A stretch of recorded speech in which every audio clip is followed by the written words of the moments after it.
Դեկտեմբերի 1-ին, 2-ին եւ 3-ին Իդեալ համակարգը եւս մեկ հնարավորություն են ձեռում կատարել գերշահավետ գնումներ լավագույն պայմաններով։ Կան տարբերակներ, կա իդեալական տարբերակ։ Շնորհակալություն, պարոն Հովհաննիսյան, իմ հարցը լինելու է ստանդարտ նույն հարցը, որ ես տալիս եմ վերջի առնվազն 4 տարիների ընթացքում բյուջեի արդյունքային ցուցանիշների կապը ֆինանսական ցուցանիշների հետ։ Իրեք պետաիրավական բլոկի բյուջեն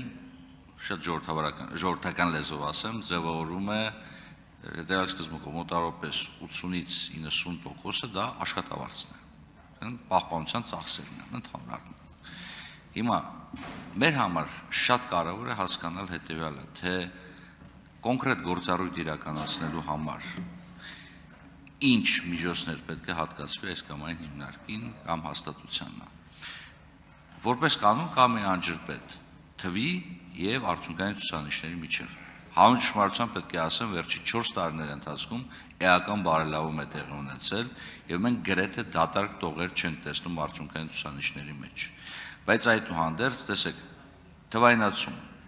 արհեստական բանականության գործիքները օգտագործում, big data-ի օգտագործում, պաշտոնյա անձնագրերի առկայություն,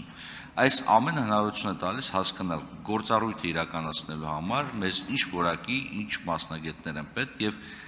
գործառույթից մենք ստանանք ֆինանսավորումը, ոչ թե ֆինանսավորումը բերենք կապենք գործառույթի հետ, որովհետև շատ դեպքեր ունի, դուք էլ ընդգծեցիք, որ գործառույթը մի մարմնից տեղափոխվում է մյուս մարմին, բայց ինչ-որ ոչ տեղա ավելանում, ոչ տեղա պակասում, կամ երկու տեղել ավելանում է, կամ երկու տեղել պակասում է։ Ինչպես անենք, որ մենք չունենանք դատարկ տողեր կամ abstract տողեր արդյունքային ցուցանիշերի մեջ, որ մենք իրոք հասկանանք, որ եթե գրած է, որ փորձականության համար նախատեսում է 12 օր, այդ 12 օրը իրոք նշված է եւ 12 օրը ապահովելու է։ Կամ օրինակ, եթե գրած է, որ բողոքարկման տոկոսը պետք է լինի 1.2%, դա իրոք 1.2% է։ Եվ ինչպես անել, որ այս թիվը բարձրացնել կամ առնվազն բայր այնպես ինչպես կա։ Պատասխանը կարծիքների ժամանակ կշարունակի։ Պարոն Վարդանյան, իհարկե այս հարցը քննարկել ենք հանձնաժողովներում եւ առաջին տարին չի, որ այդ հարցը քննարկում ենք եւ ես կարծում եմ, որ այդ բարելավումները, որոնք որի մասին դուք նշեցիք, հետևանք են ձեր հետևողական պահանջի եւ կարծում եմ, որ ամենաարդյունավետ մեխանիզմը հենց դա է, որ երբ որ ազգային ժողովը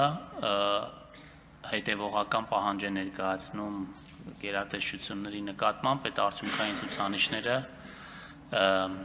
պատշաճ ներկայացնելու կամ արդյունքային ցուցանիշների փոփոխության վերաբերյալ պահանջ է ներկայացնում։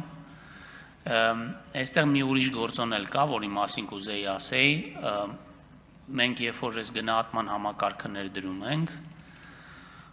ծրագրերը գնահատելու համար պետք է ծրագրերը լինեն գնահատելի, այսինքն պետք է իրենք կառուցված լինեն այնպես, որ հետո կարողանանք հասկանանք այդ ծրագրերը լավ են իրականացվել, թե չէ, որովհետև իրենց նախագծման փուլում, երբ որ թիրախներ չեն դրվում, միջանկյալ թիրախներ չեն դրվում, ծրագիրը դառնում է գնահատելի, հետո չենք իմանում այդ ծրագիրը լավ է, որ այսպես է իրականացվել, թե ոչ։ Հետևաբար մեր առաջնային խնդիրներից մեկը լինելու է բոլոր ծրագրերը դարձնել գնահատելի։ Եվ դա ուղիղ նշանակում է արդյունքային ցուցանիշների առկայություն բոլոր ծրագրերի մասով կամ դրանց առնվազն մեծ մասի գծով կատարելագործում։ Ես կարծում եմ, այս երկու ուղղությամբ, եթե մենք միասին աշխատենք, ձեր ասած նպատակներին ավելի արագ կհասնենք։ Արձագանք։ Շնորհակալություն, պարոն Հովհաննիսյան, իրոք էապես բարելավել ենք, իրոք ազգային ժողովը այստեղ դերակատարություն ունի, բայց ոչ միայն ազգային ժողովը։ Օրինակ, տեսեք, երբ որ մենք նայում ենք դատական իշխանության կողմից ներկայացված արդյունքային ցուցանիշներ եւ տեսնում ենք, որ բոլոր մարզային դատարաններում X ցուցանիշ կա բողոքարկման տոկոսի, բայց մի մարզում Y է, սա խնդիր է, առնվազն վերլուծության, հետագա վերլուծության կարիք ունի եւ մեր կողմից եւ ձեր կողմից եւ դատական իշխանության կողմից։ Եվ մենք իրավապահ մարմինների արդյունքային ցուցանիշներում հանդիպում ենք abstract թվերի, Սա եւս մտահոգվելու տեղ է տալիս եւ ես այս անգամ բյուջեի քննարկման ժամանակ նաեւ մեր իրավապահի գործընկերներին ասել եմ, եթե դու գնայինք ինչ-որ մի տեստուգման եւ մոտարկված թիվ հայտնաբերեիք, սա առնվազն խնդիր էր լինելու այդ տնտեսվարողի, այդ հիմնարկի այդ հաստատության համար, բայց ես ձեր բյուջետային հայտերում եմ ցավոք տեսնում նման, չեմ ասում բացարձակ, բայց մոտարկված թվեր։ Իհարկե, կանխատեսումները անշնորհակալ գործ է, բայց մենք պետք է միասին աշխատենք ոչ միայն ազգային ժողովի փուլում, այլ ամբողջ տարվա ընթացքում։ Շնորհակալություն։ Պարոն Վարդանյան, մի հարց էլ կա այստեղ, որը ուզում եմ առանձին նշեմ, դա այդ երբ որ մենք արդյունքային ցուցանիշներ ենք սահմանում, հետո հաշվետվություններ ենք ներկայացնում, մեզ համար կարևոր է նաև արդյունքային ցուցանիշների վստահելիությունը։ Եվ այստեղ բախվում ենք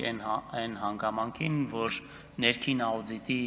համակարգը մեր պետական մարմիններում, այսպես ասենք, լավ զարգացած չի։